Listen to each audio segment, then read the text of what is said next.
It's no longer a secret that there are groups of us in our culture that are more sensitive than others. And you may have already figured this out for yourself that you are what we might consider a highly sensitive person. This is a term coined by Dr. Elaine Aron, who wrote the book about highly sensitive people many years ago. And so this idea has been taking root with a lot of people. I know it certainly has for me. I don't know when it was that I discovered that I consider myself to be highly sensitive, maybe 10 or more years ago, and it's had a profound impact on my life. The layers of the onion just keep getting peeled back day after day, year after year, and it's helped me navigate my life in a lot of different ways. For one thing, I ended up leaving the corporate world where I was formerly working in sales, selling software for tech companies in San Francisco, and previously in the biotech industry, doing more administrative type work. And neither of these roles really suited me so well. In fact, a lot of the roles in corporate America don't really align so well for for us highly sensitive types. Now, why is that? Well, that's complicated. But first, I want to mention that through my own inner exploration and trying to understand what career path would be the best aligned for me, that might be the most fulfilling and interesting path, I ended up settling on coaching. I discovered this career path many years ago, back when I was about 21, graduating from college. I really liked the idea of becoming a coach. It just seemed to really resonate with me and my personality, my interests, and wanting to help people, be in this role of counselor where I can help people overcome hurdles in their lives and be a source of support, because I intuitively understood that I'm good at these things. I'm good at having conversations with people where I can listen deeply and understand what they're really trying to say, reading between the lines and using my intuition to understand the different nuances of some of the challenges that they might be facing. And I didn't know it at the time, but a lot of the innate talents and abilities um, that I've had are all considered somewhat common to the highly sensitive personality or the empathic personality. And so, I'm sharing this because my my role as a coach um, is to help highly sensitive people find fulfillment in their lives and to help them understand what it means to be a highly sensitive person in Western society, in Western culture. I've been working as a career coach for many years. That's what I transitioned into after transitioning out of the sales role, and it's been an amazing experience for me. It's been a natural fit. I was able to get up to speed so quickly because of all of these natural talents, gifts, and abilities that I brought to the table. And at the same time, understanding that these were also related to some of the things that held me back in life. Because the way this works is that if you're someone who's a natural counselor type, let's say, someone who's inclined to counseling type roles or working in some sort of healing, supporting capacity where compassion and empathy and listening and communication and all of these things are really important, then the flip side of that is that you're taking in a lot more information than the average person. So 80% of the population is considered non-sensitive, and 20%, 15 to 20%, is considered highly sensitive. So what does this distinction mean? Well, it means that if you're highly sensitive, that means your nervous system is extra sensitive. It's more active. It's picking up more information from the environment, the physical stimuli in the environment, the sights, the sounds, the colors, the textures, everything, emotions, energies.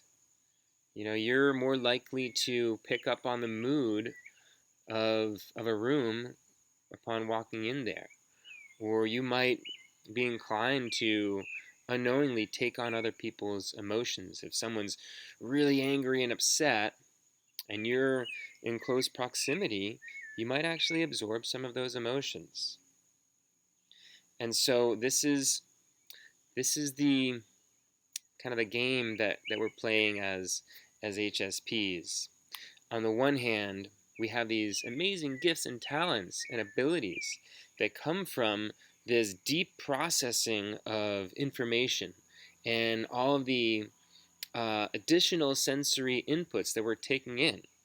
These exist for evolutionary reasons. Every animal species has been found to have these traits, in fact. It actually helps warn of danger. So if you're an animal in a pack, or if you're a human in a tribe, you're the one more likely to hear the broken branch in the forest, for example. Um, so yeah, we come with these naturally gifts and talents, and at the same time, we're operating in a world that isn't really designed for us. I can only speak for the U.S. culture, but I know that Europe is not so different in this respect. Um, it's not exactly friendly to those of us who feel and sense a lot.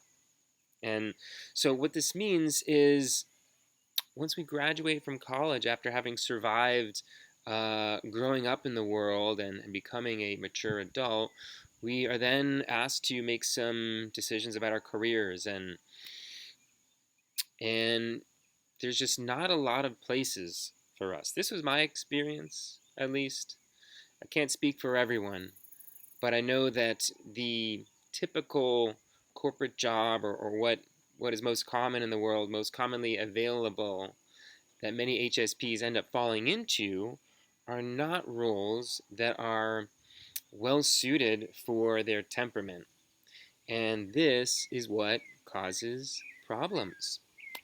Because when you're miscast, as I was, as an empath selling software, I'm sorry, it's there's a lot of conflicts there. Um, the high intensity and the pressure was overwhelming. And the biotech administrative type work that I was doing, it was not aligned either.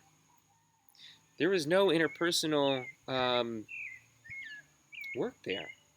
I was sitting in front of a computer, entering data and information and taking notes during meetings, and you know all of this stuff that for those whose temperament is attention to detail, they thrive, right? But for those of us who are really all about the human connection and understanding, the human experience, and having some of these other gifts and abilities and inclinations, roles like that aren't going to fit. So, as a career coach, I've learned the incredible importance of roles that fit your personality. I've been working with people for years to help them get out of a role that doesn't fit their personality and into a role that does, because I know that that will lead to increased fulfillment. So, where am I going with all this? Well, what I'm saying is that if you're an HSP or an empath and you're feeling unfulfilled in your life, if you're feeling like you're having a hard time just navigating your life, and if your career is just feeling like it's just not fulfilling, like it's not going in the right direction, well, now is a time for some inner work, some inner exploration and self-discovery. And one thing to contemplate is how to move more into the direction of work that we know will be a better fit.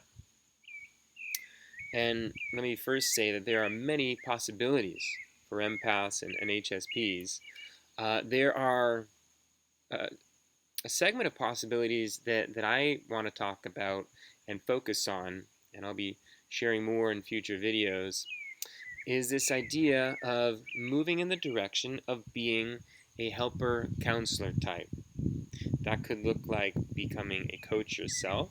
It could look like being some form of a healer or a therapist or a counselor, or whatever that looks like. That's going to be on an individual basis, but it has to utilize your key talents that come from being an HSP. So this is what I want you all to be thinking about today, is how can I move more in the direction of a life, including a career, that is aligned with who I am as a person, which means who I am as this highly sensitive individual that feels a lot and can do a lot with that. So that's all. Would love for you to guys to contemplate this, and I'll be sharing more on future videos. And yeah, thank you so much for tuning in.